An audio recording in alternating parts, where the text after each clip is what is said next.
Ayon kina Marcos, ang panahon nila ay puno ng kasaganahan. Sa dami ng gusaling nagsitayo, sino nga bang mag-aakalang naghihirap ang Pilipinas?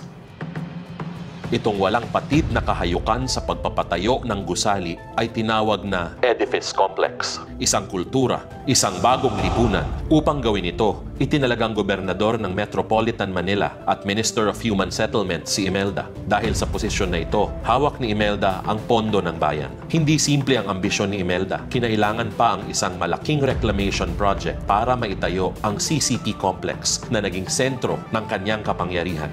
Noong 1972, umabot sa 63 million pesos ang utang. Kinailangan pa ng government bailout.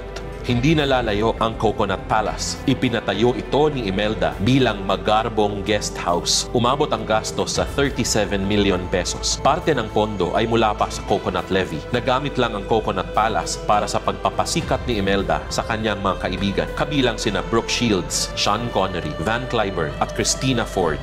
Ngunit pinakakontrobersyal na proyekto ang Manila Film Center. Umabot ng 200 million pesos ang gastos. November 17, 1981, sa gitna ng konstruksyon, biglang bumigay ang ika-6 na palapag ng gusali.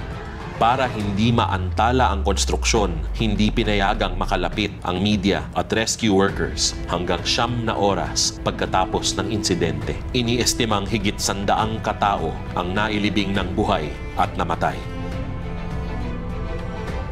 Masasabing ipinalaganap ng mag-asawang Marcos ang diktadura sa pamamagitan ng kanilang kahariang bato. Mga simbolo ito ng kapangyarihan ng mga Marcos. At hanggang ngayon, pasan pa rin natin ang utang na ginamit sa pagpapatayo sa kanilang kaharian.